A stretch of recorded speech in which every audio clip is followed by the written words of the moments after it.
أعوذ بالله السميع العليم من الشيطان الرجيم. بسم الله الرحمن الرحيم.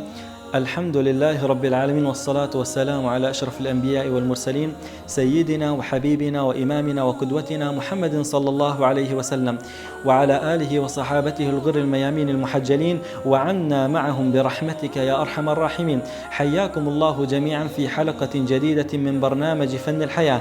نتناول في هذه الحلقة بإذن الله موضوع الابتلاء. يقول الله تبارك وتعالى في محكم تنزيله بعد أعوذ بالله من الشيطان الرجيم: ولنبلونكم بشيء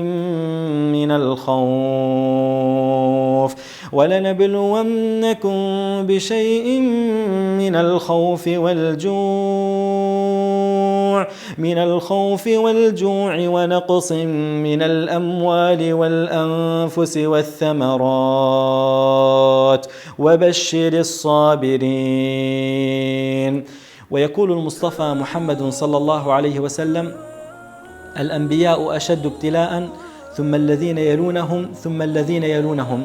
يبتلى الرجل على قدر دينه، فإن كان في دينه خفة خفف عليه في الابتلاء، وإن كان في دينه صلابة شدد عليه في الابتلاء. إذن الابتلاء هو سنة من الله تبارك وتعالى، ونحن بدورنا كمسلمين نعرف أن هذا ابتلاء من الله تبارك وتعالى ما دمنا أن قريبين من الله تبارك وتعالى. ولو نظرنا إلى حياة الأنبياء رحمهم الله وصلى وسلم الله عليهم لرأيناهم يتقلبون في أنواع من البلايا. فهذا نبي الله يوسف عليه السلام، ظلمه إخوته وألقوه في غيابة الجب، ومن ثم جاء رجل من مصر واشتراه وباعه لرجل آخر، لملك من مصر، ومن ثم بعدما كبر وترعرع في ذلك القصر ظلمته تلك المرأة صاحبة المنصب والجمال، وزجت به في السجن، أبعد عن أهله ما يقارب 30 عام ونيف.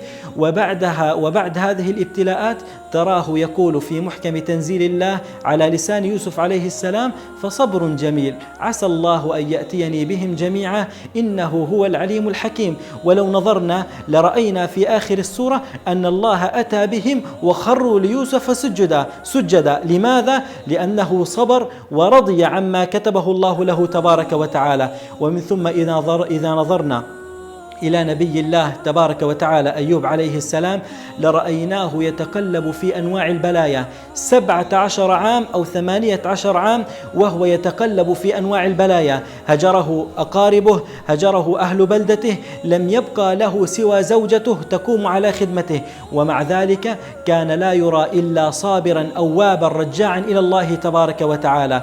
ولو نظرنا إلى حياة حبيبنا ونبينا وقدوتنا وأسوتنا محمد صلى الله عليه وسلم لرأيناه كذلك يتقلب في كثير من البلايا والمحن، أصابه الوصب والنصب والتعب، ومع ذلك كان صابرا.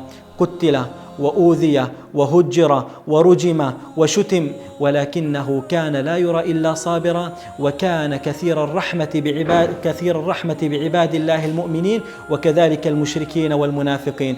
فيا إخوة يا كرام، قضية الابتلاء سنة من الله تبارك وتعالى، هي سنة هذه الحياة. الدنيا تسعدك اليوم وتشقيك غدا، تفرحك اليوم وتحزنك غدا، تفقرك اليوم وتغنيك غدا، ترفعك اليوم وتهبطك غدا. هكذا هي سنة الله تبارك وتعالى في هذه الحياة. لكن نحن بدورنا كمسلمين يجب علينا أن نكون مؤمنين وأن نصبر وأن نرضى كذلك مع الصبر، فصبر جميل، والصبر الجميل يجب أن يقترن بالرضا عما كتبه الله تبارك وتعالى لنا وعلينا.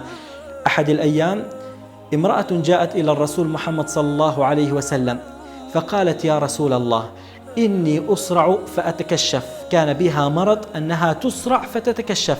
فقالت للنبي محمد صلى الله عليه وسلم: ادعو الله لي ألا أسرع.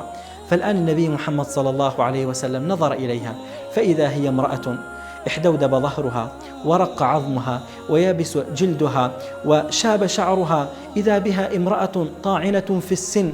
فقال لها النبي صلى الله عليه وسلم: أخيرك أن أدعو الله لك فيشفيك، أو أن تكون لك الجنة جزاء بما صبرت. فمباشرة هذه المرأة كانت ذكية فقالت: يا رسول الله، بل الجنة، بل أختار الجنة، أصبر وأنال الجنة. لكن ادعوا الله لي ألا أتكشف عندما أسرع. فرفع النبي محمد صلى الله عليه وسلم يداه فدعا الله تبارك وتعالى لها فكانت تسرع ولكنها لا تتكشف. يا إخوة يا كرام، أيها الغالي، أيها المبارك، إذا جفاك الأهل والأحباب والأصحاب فصبر جميل. إذا أصابك الابتلاء من الله فصبر جميل. إذا أصابك الهم والحزن والغم والنصب والوصب فصبر جميل. إذا جفاك أعز أحبابك فصبر جميل. إذا ابتلاك الله بقلة المال فصبر جميل. إذا ابتلاك الله بالفقر فصبر جميل. إذا ابتلاك الله بأن يهب لك ذكورا وليس إناثا فصبر جميل. إذا ابتلاك الله بأن تكون عقيما فصبر جميل. والصبر الجميل هو الذي يقارنه ويقرنه الرضا بما كتب الله لك تبارك وتعالى، حتى تنادى يوم القيامة على رؤوس الأشهاد: سلام عليكم بما صبرتم فنعم عقبى الدار. تذكر: ولنبلونكم بشيء من الخوف والجوع ونقص من الأموال والأنفس والثمرات وبشر الصابرين. أقول ما تسمعون، استغفر الله العظيم لي ولكم، والسلام عليكم ورحمة الله تعالى وبركاته.